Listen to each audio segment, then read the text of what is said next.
biar nona langsung suka. Nona salting, setuju abis buang muka.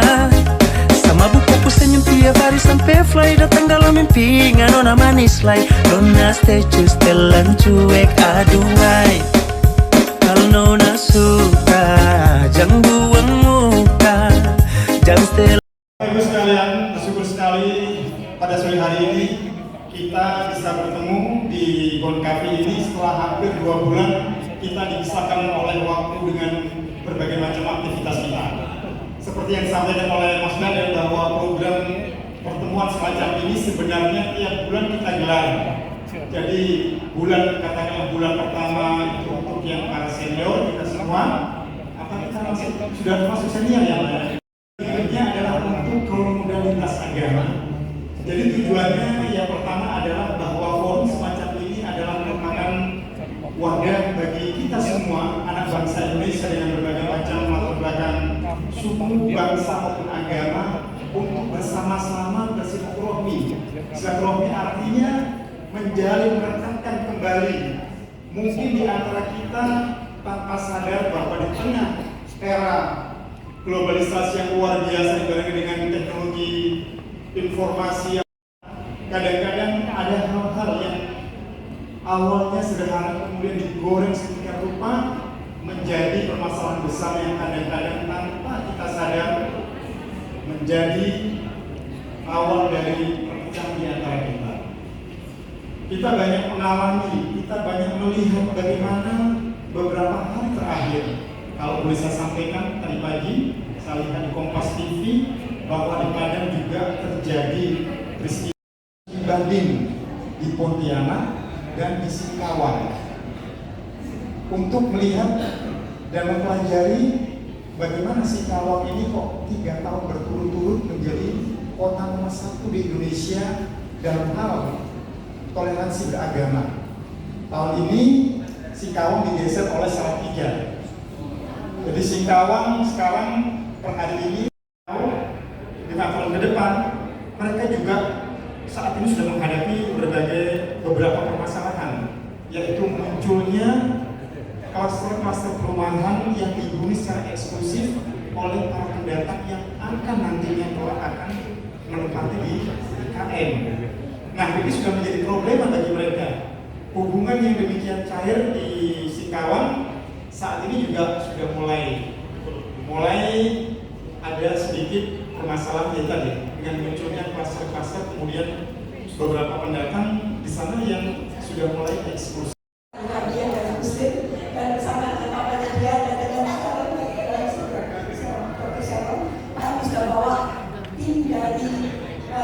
Kiai sampai pergi ke Mesir, kami bisa ke Mesir di Masjid Al-Azhar. Kita ada lintasan kawali saya, kita bawa ke Jerman, Uganda, ke Hong Kong, kita bawa Indonesia. Bukan saja lagi ya kita berdoa meskipun saudara-saudara kita belum nomor 1 ya. Di Indonesia kita belum nomor 1, mungkin Singkawang dan lain-lainnya. Tapi di dunia terus di dunia kita sudah bawa Indonesia. Jadi bukan saja provinsi lain harus belajar tentang kesatuan pegawaian dan satu ketika Indonesia. Saat ini kita bangsa Indonesia menjadi contoh bineka tunggal ika. Kita berbeda karena kita bisa bersatu luar biasa saat di sini ada saudara kami dari Hindu, ada saudara kami dari Buddha, ada saudara kami dari Penghayat Percaya, ada yang dari Konghucu, ada yang dari Muslim, ada yang dari Katolik, ada yang dari Kristen, dan berbagai suku bangsa dan ras ada di sini. Dan ini adalah Indonesia yang sebenarnya. Jadi dunia harus melihat bahwa di Indonesia, walaupun kita berbeda, tapi kita satu.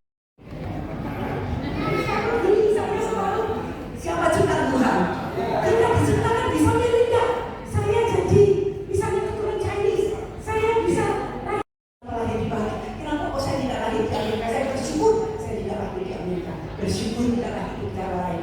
Saya bersyukur kita lahir di Indonesia. Sebab kita ada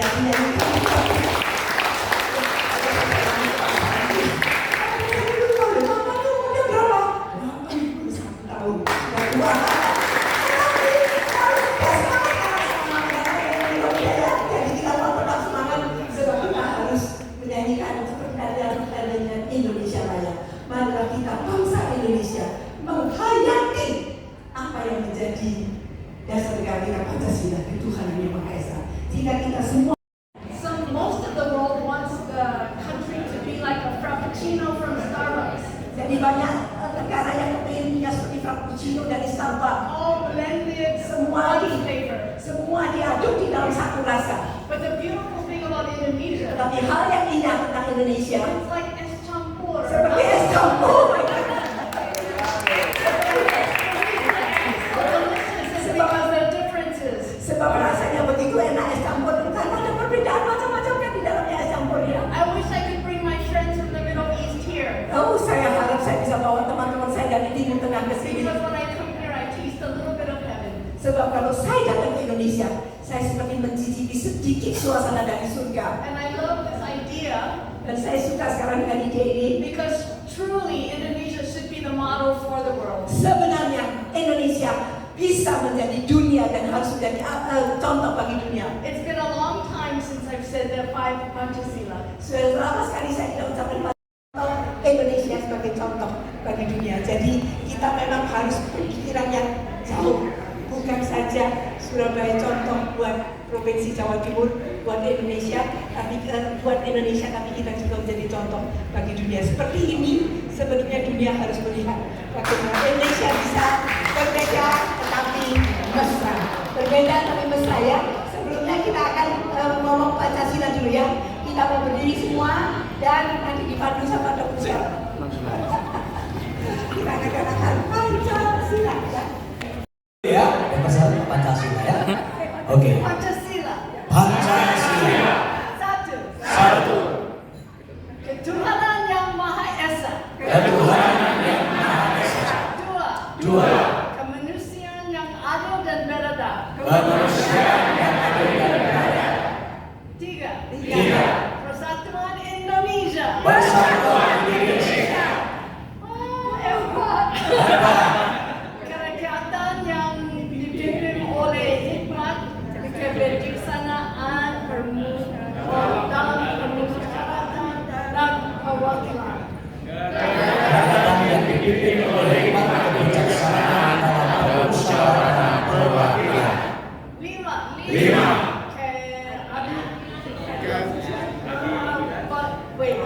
Keadilan sosial bagi seluruh rakyat Indonesia. Keadilan sosial bagi seluruh rakyat Indonesia. Assalamualaikum warahmatullahi wabarakatuh. Shalom, Om Swastiastu, Namo Buddhaya, Wito Tokien, salam kebajikan, Rahayu. Kami percaya bahwa kasih adalah hukum utama. Yesus Kristus mengajarkan kita untuk mengasihi Tuhan dan sesama manusia tanpa syarat. Prinsip ini sejalan dengan nilai-nilai luhur yang juga diajarkan dalam agama-agama besar seperti Islam, Hindu, Buddha, Konghucu, dan kepercayaan lokal. Maka dalam ranah kehidupan berbangsa dan bernegara, agama harus hadir sebagai sumber inspirasi etika, bukan sebagai alat provokasi. Dan saya percaya bahwa tokoh-tokoh agama memiliki peran strategis sebagai penjaga moral dan konflik dan meluruskan kesalahpahaman serta menanamkan nilai-nilai toleransi sejak dini. Hadirin yang berbahagia, Kementerian Agama Republik Indonesia melalui kebijaksanaan strategisnya telah mendorong program moderasi beragama sebagai pendekatan transformatif dalam merawat harmoni. Moderasi beragama bukanlah upaya menyeragamkan keyakinan, tapi upaya untuk membentuk sikap beragama yang adil, seimbang, toleran, dan menghargai perbedaan. Disinilah peran kegiatan seperti silaturahmi lintas agama menjadi sangat moderasi yang tidak hanya teoritis. Dan saya yakin jika kegiatan seperti terus dikembangkan di berbagai wilayah, maka Indonesia akan menjadi model keberagaman dunia yang damai dan saling menghormati. Maka saya mengajak seluruh elemen masyarakat, termasuk lembaga pendidikan, ormas keagamaan, dan instansi pemerintah untuk terus bersinergi menanamkan nilai-nilai dalam hati dan tindakan kita bersama. saudara-saudari yang saya hormati, dalam kehidupan kita yang semakin kompleks, tapi untuk hidup dalam kesadaran sebagai saudara. Persaudaraan sejati melampaui sekedar toleransi. Toleransi berarti membiarkan orang lain hidup, tapi persaudaraan berarti kita hadir untuk saling menopang dan mendoakan satu sama lain. Ini adalah nilai-nilai luhur yang harus kita ajarkan kepada generasi muda kita. Mari kita mulai dari hal kecil, mengajarkan empati di sekolah, membiasakan bahasa damai di rumah ibadah, sehingga menghadirkan program-program yang menjembatani antara komunitas. Kita harus menjadi hidup berdampingan secara damai Indonesia. Sebagai pemimpin Kristen Provinsi Jawa Timur, saya menyatakan komitmen penuh untuk terus hadir dalam upaya-upaya lintas agama dan lintas budaya seperti ini. Saya membuka ruang seluas-luasnya untuk dialog, kerjasama, program, pertukaran gagasan, dan solidaritas sosial bersama seluruh komunitas agama di Jawa Timur. Saya percaya ketika kita saling membuka diri dan bekerja sama, maka kekuatan kita sebagai satu bangsa akan menjadi tidak tergoyahkan. Mari kita terus memperkuat relasi lintas iman dalam semangat Pancasila dan Undang-Undang Dasar 1945 dengan menjadikan persaudaraan sebagai dasar dari setiap tindakan kita. Kementerian Agama hadir sebagai rumah besar bagi semua pemeluk agama untuk saling menghormati dan membuka kegiatan silaturahmi lintas agama ini menjadi momentum yang memperkuat tali kasih antara sesama di Indonesia. Seperti yang saya sampaikan di awal, bahwa Setara Institut pada bulan Juni yang lalu sudah merilis 10 kota besar di Indonesia sebagai kota toleransi. Yang pertama tadi saya sampaikan adalah kota Salatiga, kedua adalah Singkawang, ketiga Semarang, kemudian diikuti oleh Magelang, dan selanjutnya menyusul yang lain. Bahkan untuk tingkat provinsi, Nusa Tenggara Timur lah yang memperoleh predikat pertama sebagai kota provinsi toleransi di Indonesia. Jawa Timur kayaknya juga sama dengan Surabaya, agak jauh. Ini kan sesuatu yang paradoks sebagai etalase Indonesia. Namun nyatanya sampai Juni kemarin itu Jawa Timur maupun Surabaya di luar 10 besar kota toleransi di Indonesia. Nah, kita sebagai warga Surabaya tentunya merasa terkritik. Kenapa Surabaya demikian 5 tahun terakhir ini mulai mencoba untuk menapaki jenjang lebih baik dengan setiap hari-hari besar agama itu mesti difasilitasi oleh wali kota kita di balai kota, baik dengan pemasangan simbol-simbol keagamaan, bahkan acara-acara besar keagamaan pun digelar prestasi terbaik sebagai kota toleransi utama di Indonesia. Oleh karena itu, di depan kita saat ini hadir tokoh-tokoh lintas agama, dan satu di antaranya yang terkait dengan tradisi dan juga dari ini banyak pas ya, 3 cowok 2 cewek.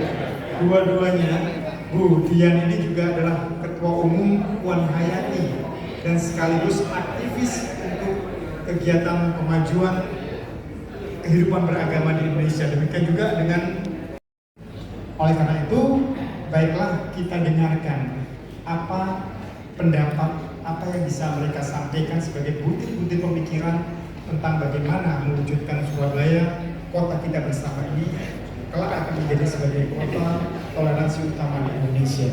Saya mulai dari Pak. Ini kekuatan kita. Apa bedanya? Apa maksudnya? Kesepakatan Indonesia ini itu ada pada saat Sumpah Pemuda. Betul Bu Bapak? Betul. Pada tahun 1928, apakah Indonesia sudah ada? Belum. Baru namanya Nusantara, bangsa, tanah air, dan bahasa. Itu kekuatan kita.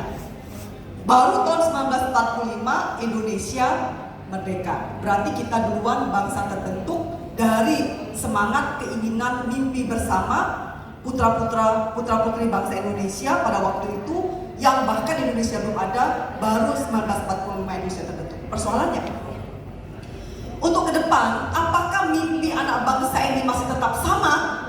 harus ditingkatkan. Belum tahu kan adalah dengan membawa mahasiswa.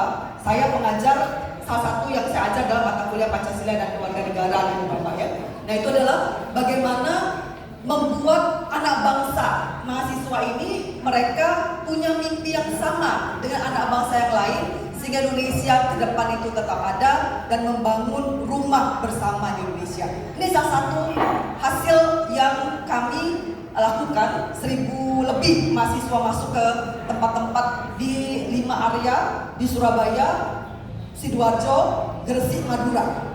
Nah kami ajak 1.000 lebih mahasiswa untuk masuk ke mereka untuk kemudian bersama-sama melihat belajar keragaman Indonesia ini melalui Google Earth.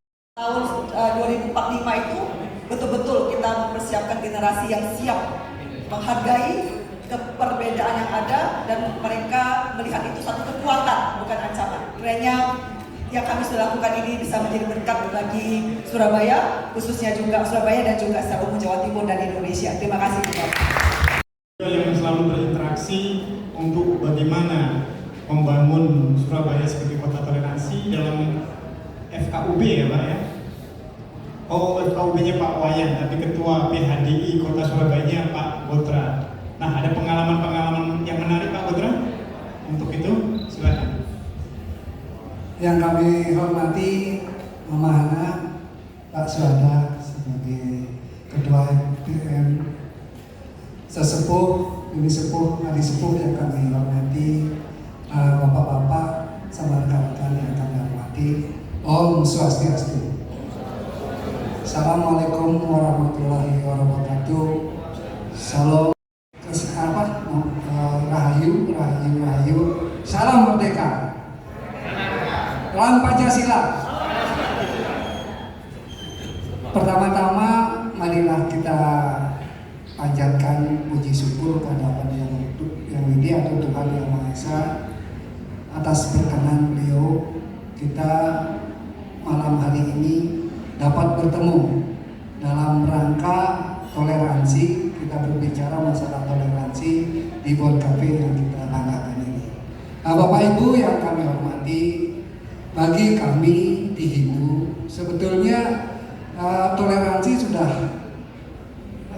yang perlu kami sampaikan adalah masalah tatwamasi, yang artinya kamu adalah aku.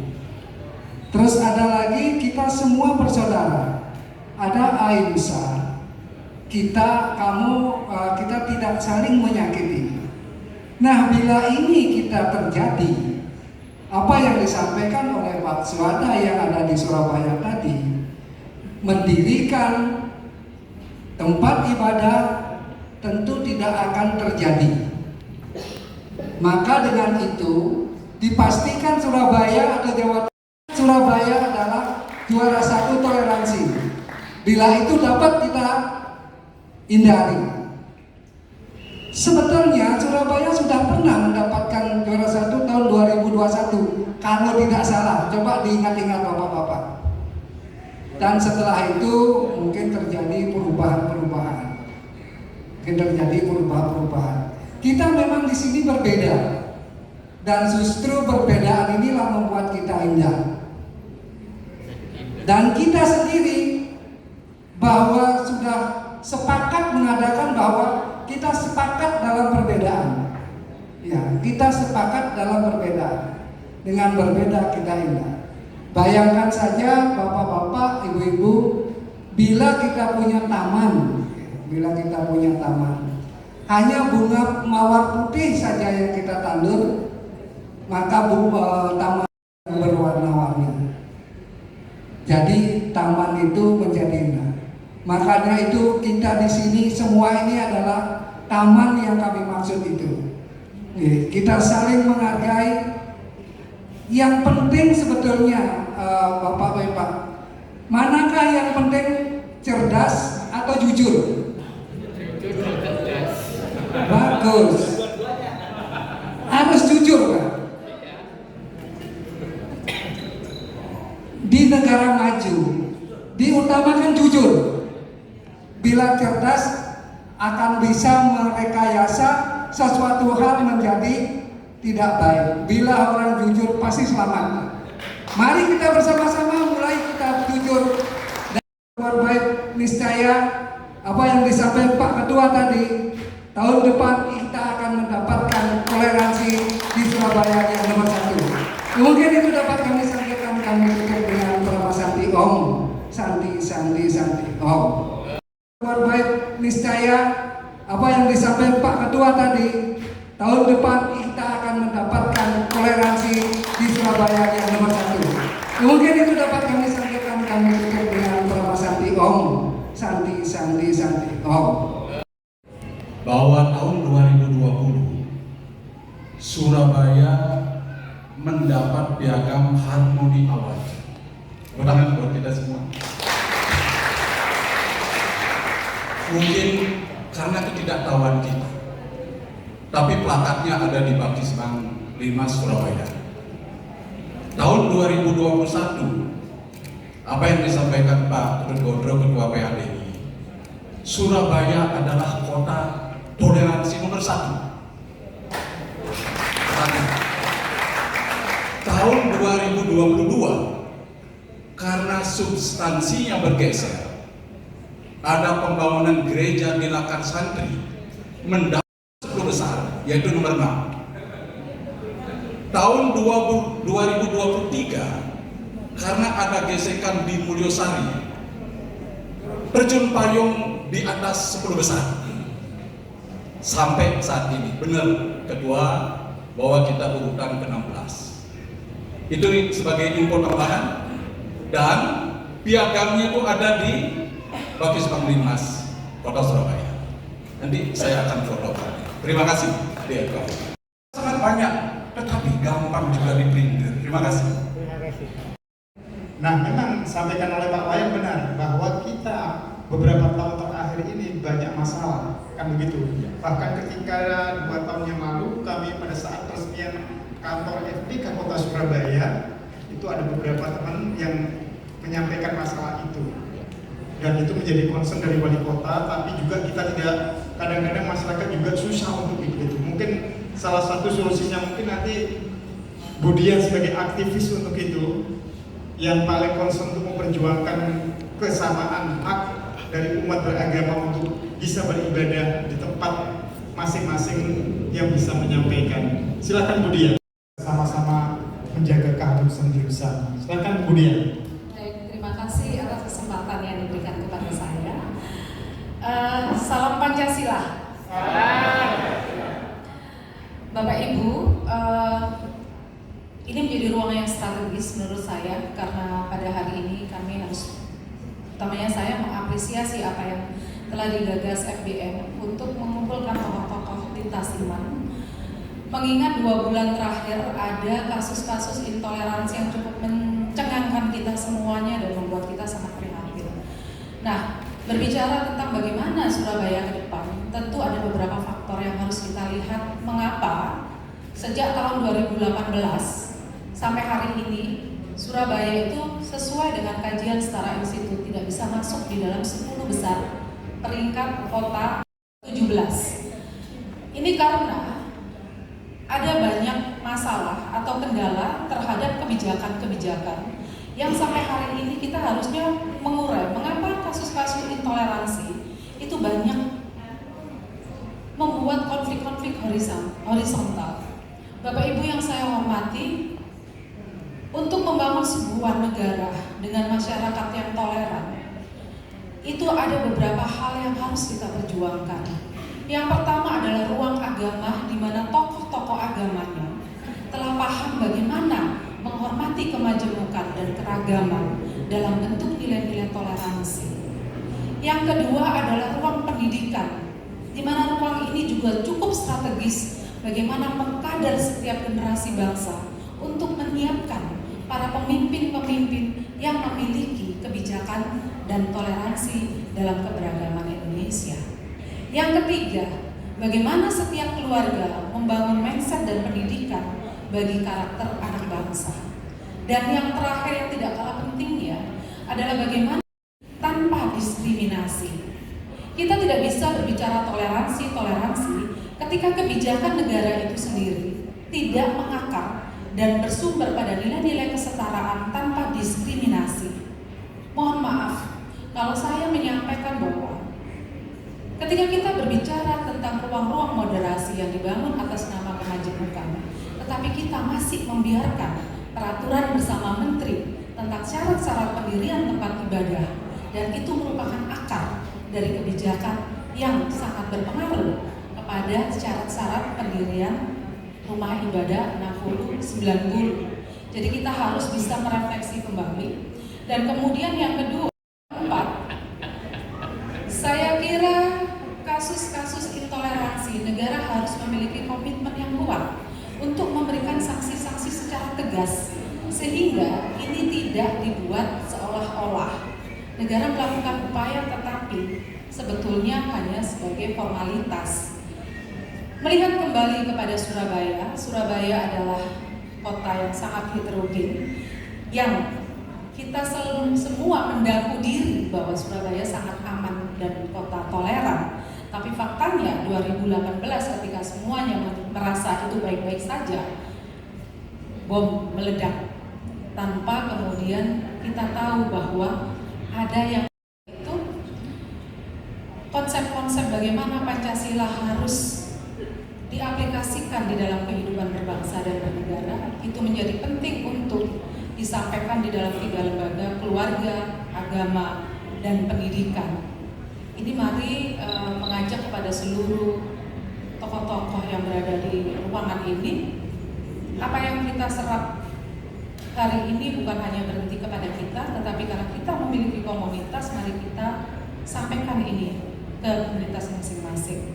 Karena kita semua meyakini bahwa apa yang kita cecap dari saripati sebuah agama pasti mengacu pada ulas kasih, pasti mengacu kepada nilai-nilai budi luhur.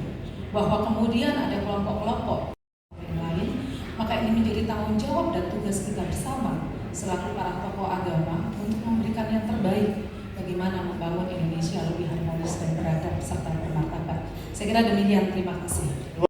Pras yang harusnya hadir pada malam hari ini, beliau harus berangkat ke Itali untuk tugas sama dan tugas kepatikan. Hal-hal baik yang sudah kami lakukan di gereja Katolik, karena kekatolikan kami itu kan kayaknya eksklusif banget gitu ya, jadi sangat tertutup begitu. Maka Romo Pras yang pegang kerasulan awam itu mencoba untuk melakukan perjumpaan. Jadi tema kita selama beberapa tahun itu perjumpaan. Bagaimana kita mengenal masyarakat baik harus dengan berjumpa. Makanya kami setiap ada kegiatan keagamaan yang tidak kami kunjungi, misalkan kami ingin mengetahui nyepi itu apa, kejadian apa. Dan setiap teman-teman yang berbeda agama itu kami kunjungi di setiap hari besarnya mereka. Jadi mungkin dari kami gereja Katolik yang pertama kali melakukan itu gereja Katolik Kristus Raja, karena kami keliling sampai ke Jalan Lontar, kemudian ke budayanya yang di Tenggilis, Pak Haryanto. Kami kunjungi semua dan kami berdiskusi panjang lebar tentang kebaikan-kebaikan. Maka kami merangkum semuanya dalam bahwa kita memang harus mencintai sesama itu memang seperti mencintai diri kita sendiri. Maka di situ kami melaksanakan sampai ke level pendidikan. Kebetulan kami kan punya beberapa lembaga pendidikan tingkat TK. Hidup di masyarakat itu tidak sendirian. Kamu hidup itu dengan masyarakat yang heterogen dan kamu harus menghargai satu sama lain. Makanya kita mencoba untuk mengenalkan mereka bagaimana mereka berbagi dengan orang lain, bagaimana mereka mengunjungi orang lain. Jadi hal-hal kecil yang kita lakukan itu semoga nanti kita berharap bahwa anak-anak kecil itu memiliki nilai-nilai kehidupan yang baik. Karena kalau sudah semakin dewasa itu kan semakin sulit Bapak Ibu. Jadi kami kebetulan punya dari TK, SD, SMP, SMA. Jadi dari situ nilai-nilai itu kita sebarkan ke mereka bahwa berbeda itu indah. Saya setuju sekali, sangat sepakat. Berbeda menyatakan itu dalam nyanyian saya tidak bisa menyanyi sebetulnya. Jadi berbeda itu indah dalam satu lagu. Jadi ternyata memang anak-anak dari kecil kita ajak mereka bergaul dengan banyak orang bahwa kamu bermasyarakat, nanti ketemu dengan banyak orang dan sebagainya. Jadi tidak eksklusif lagi, tapi mereka terbuka dengan yang lain. Kemudian untuk kegiatan-kegiatan di gereja, kami tidak melulu tentang liturgi peribadatan. Kami juga mengadakan kegiatan seperti cangkruan begitu ya. Jadi Rembuk Kebangsaan. Kemarin tanggal 31 Mei kami melaksanakan kegiatan Rembuk Kebangsaan. Itu merupakan event tahunan kami. Jadi bagaimana gereja itu keluar dari zona liturgi begitu. Kita mengundang semua tokoh juga hadir di situ. Kita bicara bagaimana Pancasila itu menghidupi. Juga ada yang hadir di acara itu. Kami mengadakan setiap tahun. Jadi kami mencoba bahwa membuka diri kita bahwa memang umat kita atau anak-anak kita itu harus dibukakan mata hati mereka bahwa kita itu hidup di negara yang begitu indahnya, sebegitu heterogennya, sehingga kita harus bisa melebur dengan mereka. Jadi mungkin itu yang bisa saya sampaikan untuk pertemuan kali ini. Saya merasa terhormat sekali karena saya didampingi kiri kanan orang-orang hebat. Boleh tepuk tangan untuk ibu-ibu baik. Saya tadi saya ini bicara apa? Mereka para tokoh-tokoh. Jadi saya kebetulan suka dengan anak-anak juga. Jadi karena saya guru, maka saya tadi banyak bicara tentang keguruan. Saya selalu mengajari mereka bahwa kita memang berbeda. Jadi kita harus selalu menghargai dalam pergaulan, dalam kelompok, dalam diskusi segala macam. Saya selalu mengatakan bahwa tidak boleh dalam satu agama itu kemudian berkumpul atau agama. Jadi harus satu kelompok harus macam-macam. Jadi pola pikirnya beda-beda, latar belakangnya beda-beda. Jadi tidak hanya Katolik saja. Nanti terlalu nggak pinter-pinter menurut kami loh. Jadi mereka harus bervariasi sehingga ilmunya banyak. Makanya ketika saya beraktivitas seperti ini, saya selalu menampilkan dalam ketika mengajar, ini loh Pak Toto sedang di komunitas Muslim, sedang di Ampel, sedang di Kudus. Mereka heran saya pakai sarung, pakai kopiah. Jadi dari hal-hal kecil dalam kehidupan sehari-hari kita bisa diterima di masyarakat. Terima kasih Pak. Dari hal-hal kecil dalam kehidupan sehari-hari kita bisa diterima di masyarakat. Terima kasih Pak. Terakhir itu ada untungnya, bagian nyimpulkan saja. Ya, saya kira kita bicara tentang ini ya, tentang kerukunan ya. Di kami, saya dari Majelis Budaya Indonesia atau disingkat MBI, kami ada 3 nilai yang kami pegang tentang kerukunan. Jadi ada 3 rukun yang harus kami jalankan, baik di dalam organisasi ataupun di dalam kehidupan kami sehari-hari. Yang pertama adalah rukun internal, menjaga kerukunan internal di antara kami sendiri. Lalu kami harus yang kedua menjaga kerukunan dengan suku dan sebagainya. Yang ketiga menjaga kerukunan dengan pemerintahan. Karena bagaimanapun kita hidup di negara ini ya harus sejalan dengan semua peraturan yang ada di Indonesia. Begitu. Nah itu yang pertama itu. Lalu kita juga menjalankan 5 nilai. Selain yang mungkin sudah banyak dikenal, kalau agama Buddha itu nilainya universal. Tetapi ada lagi toleran, non sektarian. Jadi kami tidak sektarian antar umat beragama. Tapi ada satu yang sangat penting, yaitu secara inklusifme, baik di dalam berorganisasi maupun berkehidupan masyarakat. Jangan sampai kita itu eksklusif. Tahu ya bedanya inklusif sama eksklusif ya? Kalau eksklusif itu pakai E, kalau inklusif pakai I. Nah, ya kan gitu.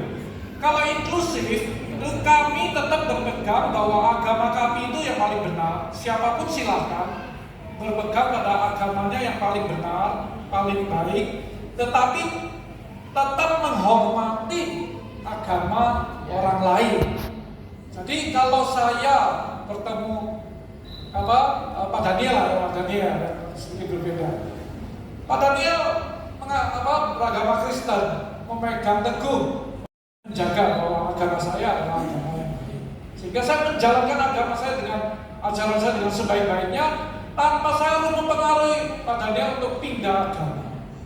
Nah, saya lihat di masyarakat ini sekarang berlomba-lomba. Bahkan saya pernah baca buku ini. Tanggal sekian sampai tanggal sekian dalam 1 minggu. Nama agama asal pindah jadi agama ini. Nama agama asal, waduh, kalau jor-joran kayak gini ya kapan kita ini ya. Jadi hitung-hitungan jumlah gitu. Yang pindah agama saya berapa orang, yang pindah agama kamu berapa orang. Nah ini kalau tadi saya pembicara terakhir, saya coba aja bicara tentang Surabaya. Saya coba membuat indikator keberhasilan. Karena kita Pancasila, saya buat 5 indikator. Yang pertama, menurut saya kita harus mengukur indeks toleransi sosial dan agama. Tetapi mengambil versi tertentu. Misalnya kita mengambil versinya Setara Institute. Mereka menggunakan angka berapa. Nah, kita harus sama atau melebihi angka tersebut. Nah, saya tidak tahu di Surabaya atau tidak. Ada atau tidak. Yang kedua, kita harus mengukur menurunnya jumlah konflik dan laporan tadi keluhan curhat sudah disampaikan. Berarti kita sudah ini kalau ditambah sekian banyak orang berarti kita gagal. Nah, apakah Pemkot kita mengukur itu juga? Ya, saya kira harusnya diukur. Yang ketiga, menambah ruang publik lintas komunitas dan lintas agama. Saya kira ini jarang sekali. Kebanyakan masyarakat kita yang bentuk-bentuk sendiri, jalan-jalannya sendiri. Sementara pemerintah mungkin kurang care dalam hal ini. Termasuk tadi sudah disinggung tentang kepemimpinan, yaitu harus mencari pemimpin yang sangat sangat care tentang toleransi. Jadi kalau ada pertemuan-pertemuan seperti ini lintas agamanya sebisanya hadir di tengah-tengah kita. Setuju? Itu yang ketiga. Yang keempat, meningkatnya IKP, yaitu indeks kepuasan masyarakat terhadap pelayanan publik dalam hal lintas agama. Jadi tidak ada lagi ya kalau ini cepat, kalau ini lambat, lihat warna kulit, lihat agama dan sebagainya. Dilihat dulu KTP-nya, kalau KTP-nya ini maka seperti ini. Itu masih terjadi kenyataannya di masyarakat. Ya sungguh sedih sebenarnya. Tetapi apa mau dikata, apalagi yang seperti saya ini, yang warna kulit jadi apa? Nah, saya sudah dilahirkan dengan warna kulit ini. Jadi sangat menyedihkan kalau menghadapi hal-hal yang seperti ini. Oke, yang kelima, kita harusnya mendapat pengakuan baik nasional maupun kalau bisa internasional. Misalnya seperti dari UNESCO misalnya ya tentang City of Tolerance. Nah, itu pernah nggak kita ajukan? Hal-hal seperti itu kan harus kita ajukan untuk dinilai. Kita ikut di dalam penilaian oleh UNESCO. Memang ada biaya, ada tenaga, upaya, tetapi salah satu untuk self evaluation. Ternyata Surabaya ini masih levelnya seperti ini. Kalau kita menilai diri kita sendiri hanya merasa bahwa kita sudah toleran, ya pasti tinggi terus. Nah, sebaiknya ada institusi standar yang menilai kita. Baru kita bisa tahu bahwa kita itu sudah baik atau tidak. Ya, saya kira 5 indikator itu sudah penting untuk kita lakukan. Nah, tadi ada disinggung oleh Bu Dian tentang pendidikan, saya sangat setuju. Nah, kalau bisa kurikulum pendidikan sudah dilakukan sejak dini, yaitu ada muatan toleransi. Saya coba bahasa Indonesianya, lalu kewarganegaraannya, minim sekali. Ya. Nah, kalau bisa juga kita lakukan apa? Pertukaran pelajar lintas agama. Saya masih ingat dulu koran Jawa Pos itu pernah melakukan pertukaran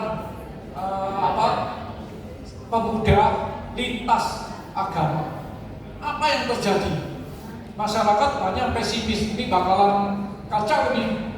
Kenyataannya yang beragama Muslim tinggal di beragama Kristen atau Katolik atau agama lain itu begitu selesai program itu mengatakan, saya baru lihat ternyata semua kata ternyata itu banyak sekali. Jadi kita itu semua Johari Windows, nggak tahu. Saya kira begini, yang sana kira begitu. Nggak pernah gato. Nah, seharusnya dengan adanya pertukaran pelajar ini, kita bisa sama-sama tahu. Dengan demikian kita saling mengenal. Bukannya kalau tidak mengenal maka tidak sayang, betul ya? Nah, coba kita bisa lakukan itu. Lalu yang belum disinggung dari tadi, menurut saya memanfaatkan media. Coba kita manfaatkan media digital. Mulai dari media lokal seperti televisi, RRI dan sebagainya.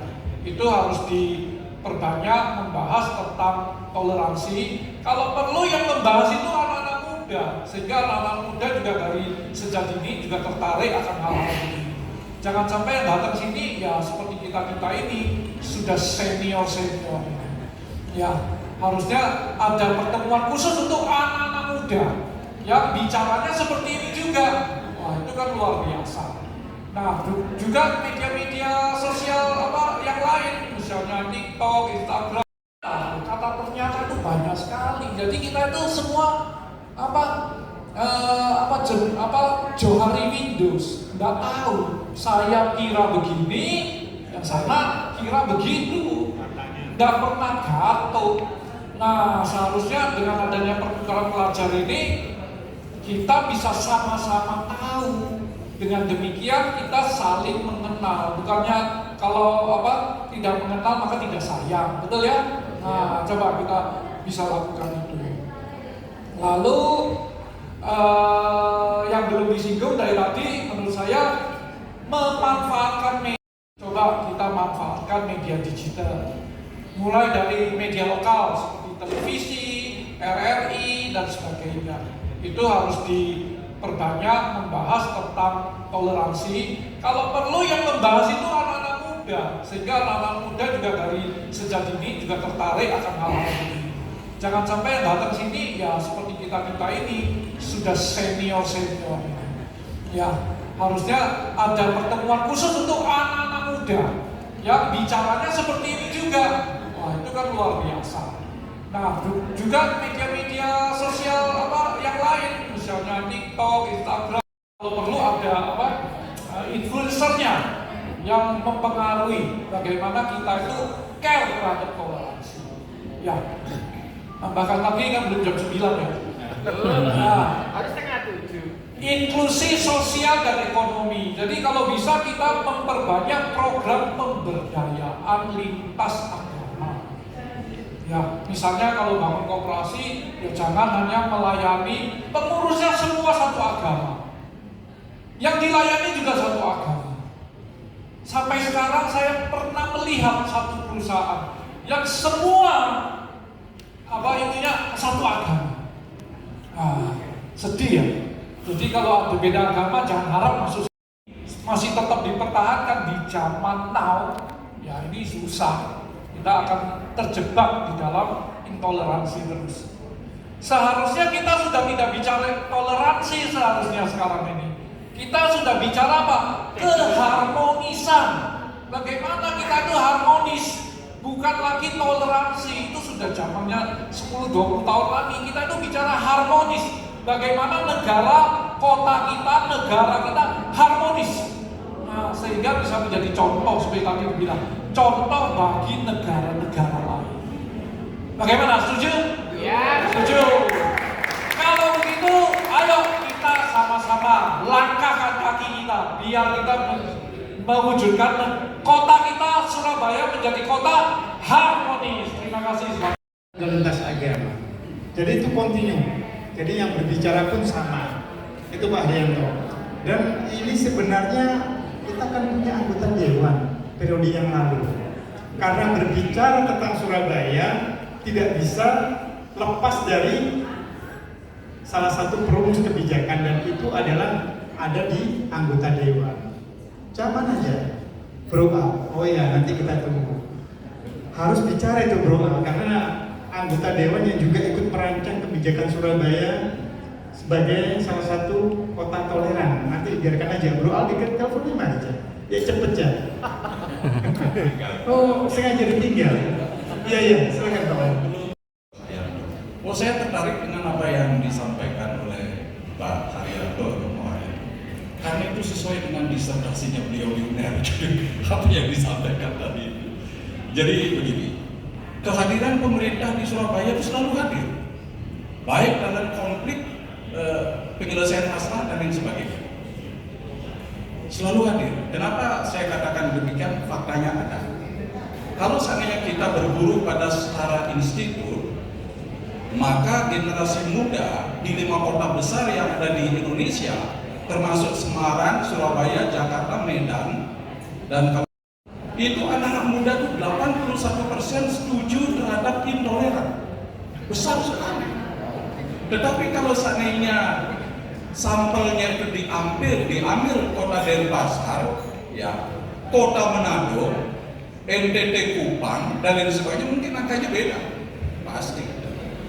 Nah, yang perlu saya usulkan kepada FBM, ya, bagaimana kita harus berani di dalam seminar-seminar ini mendatangkan ex-napiter, ex-narapidana teroris. Itu sudah dilakukan oleh seminar-seminar FKUP. Ya, kampus Unpad sudah, UPN sudah, ya, dinamika belum, nanti belakangan itu sudah. Jadi kita selalu mendatangkan ex-narapidana teroris. Di sanalah beliau berbicara yang sudah masuk ke NKRI, kenapa dia masuk menjadi orang teroris. Itu kita dapat ilmunya. Itu dapat ilmunya. Beranikah?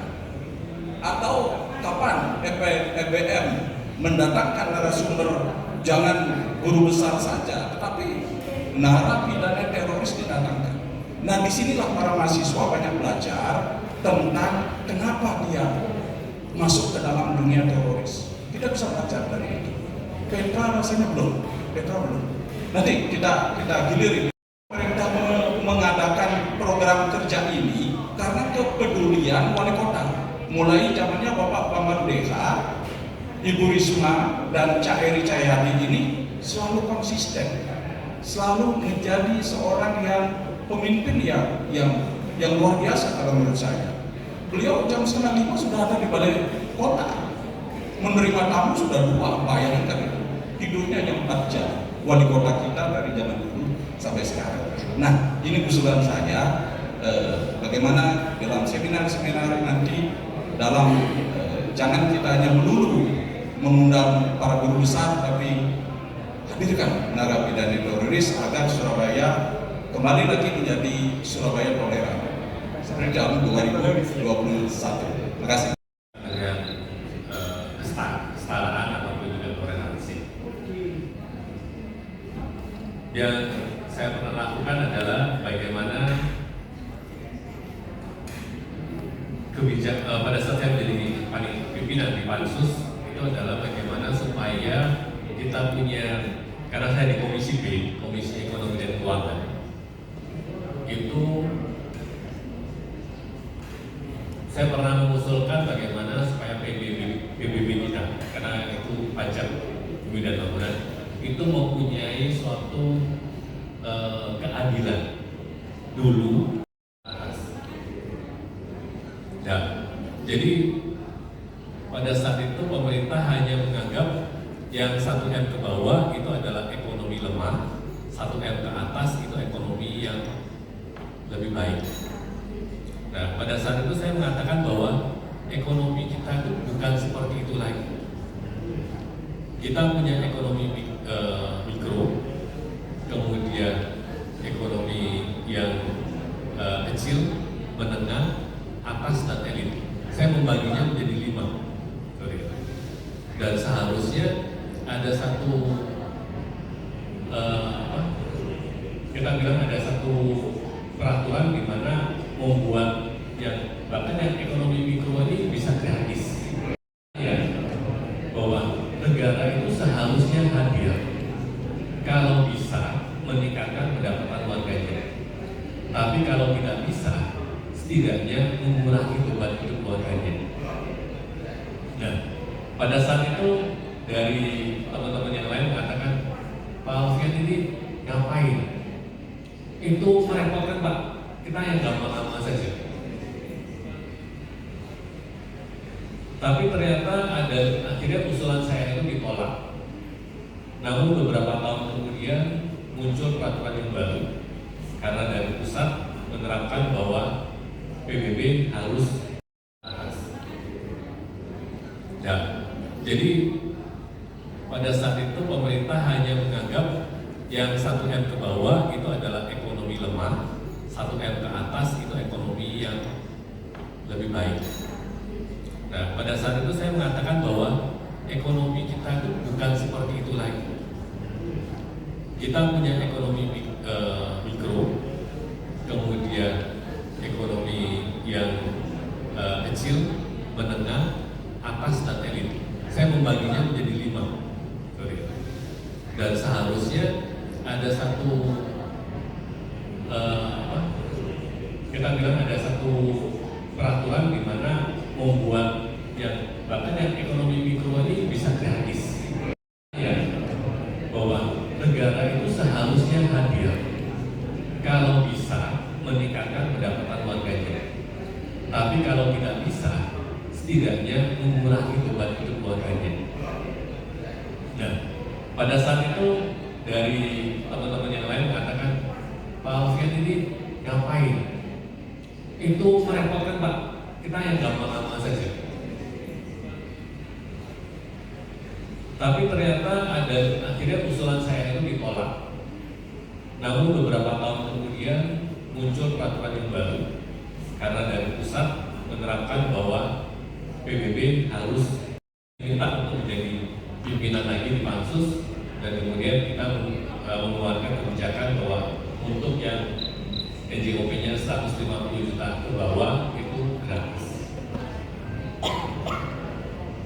Itu yang soal PBB. Kemudian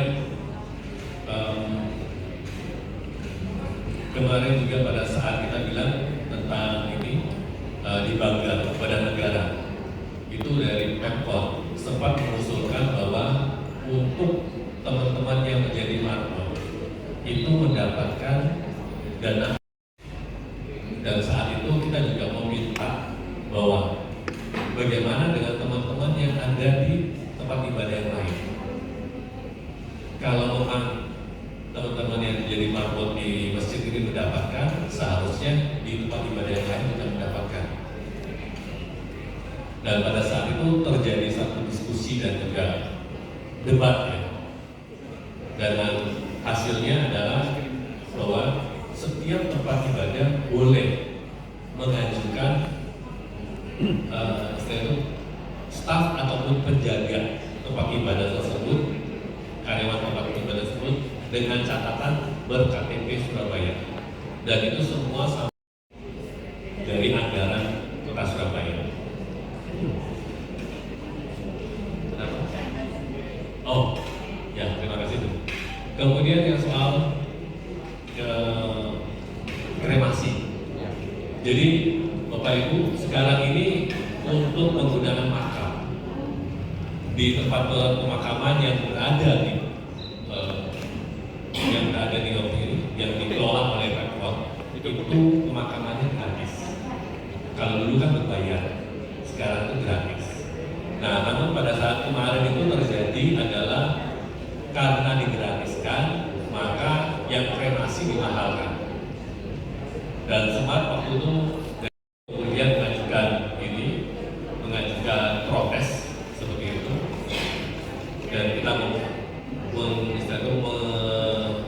merancang suatu strategi bagaimana supaya teman-teman yang ada di Dewan maupun juga di Pemkot itu bisa membuka lagi bagaimana kita mengenakan tarif itu secara adil. Dan akhirnya dari kremasi yang ada di Ceputi itu ditetapkan dengan harga yang jauh lebih terjangkau. Betul ya Pak? Jadi, dan itu mungkin beberapa yang saya sudah lakukan gitu ya. Kemudian tadi menyinggung soal ini dari bisa benar-benar mencerminkan nilai-nilai kesetaraan.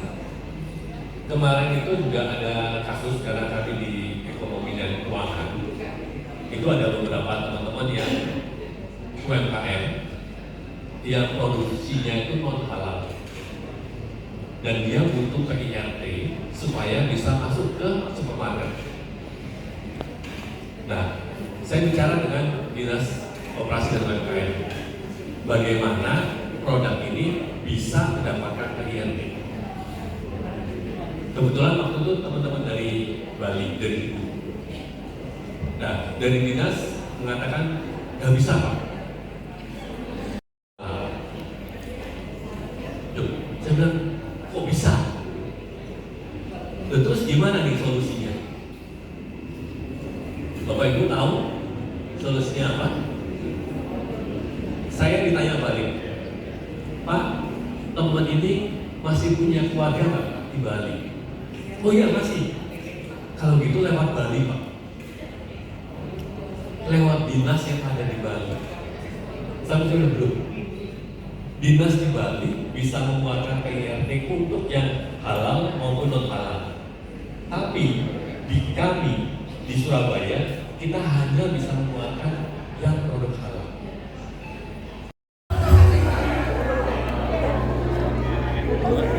Iya. Oke, terima kasih.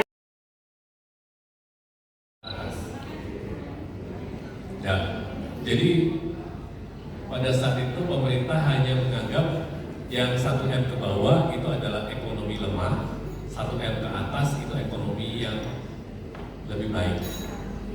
Nah, pada saat itu saya mengatakan bahwa ekonomi kita itu bukan seperti itu lagi.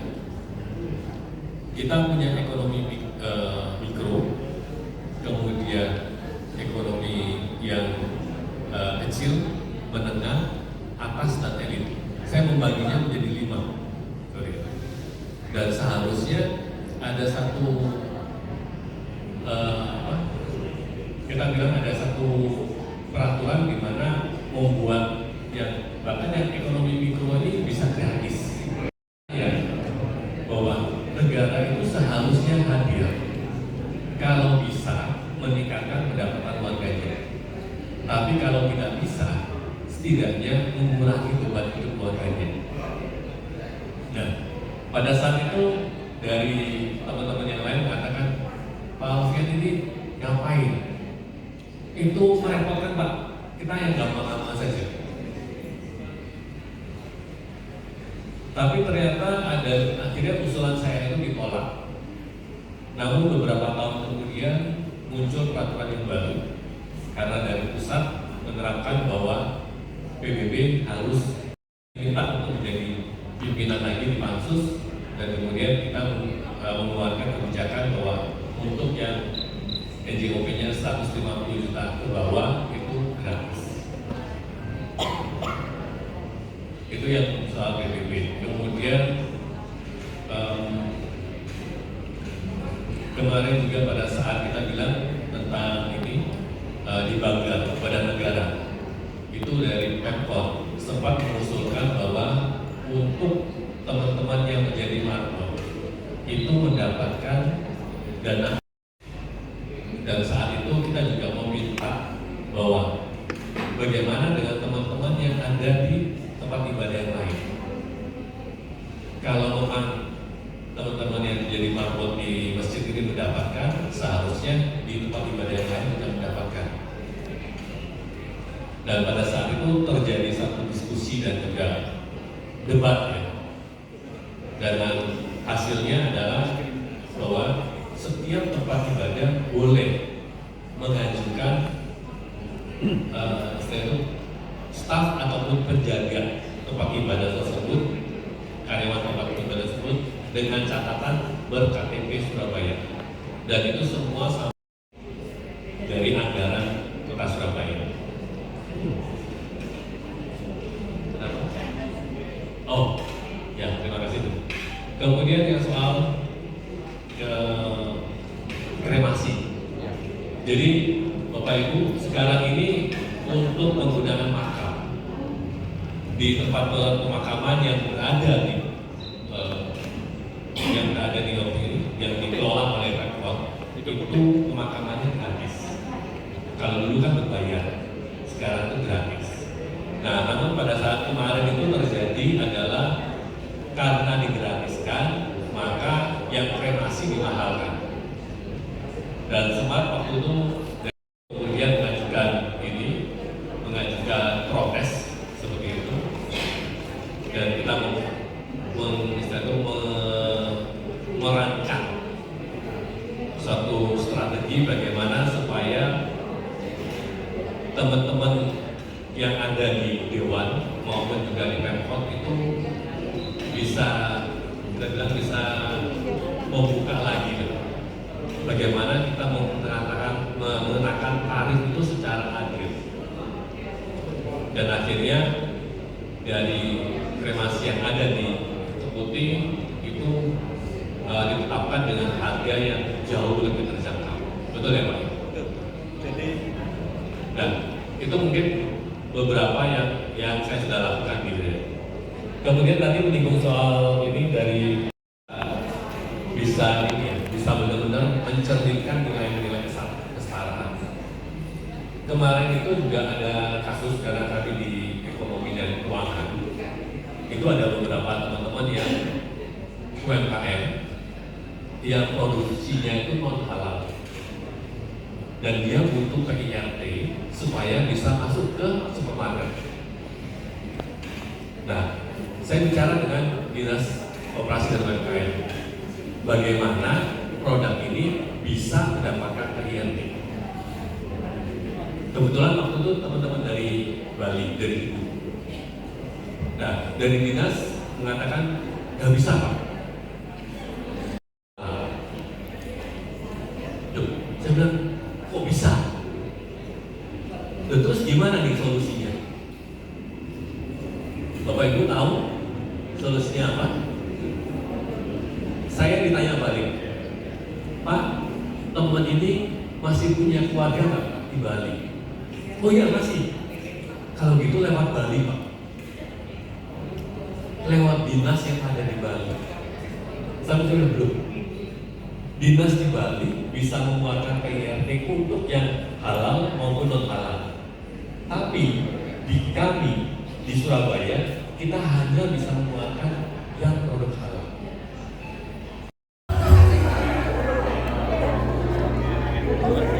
Iya. Oke, terima kasih.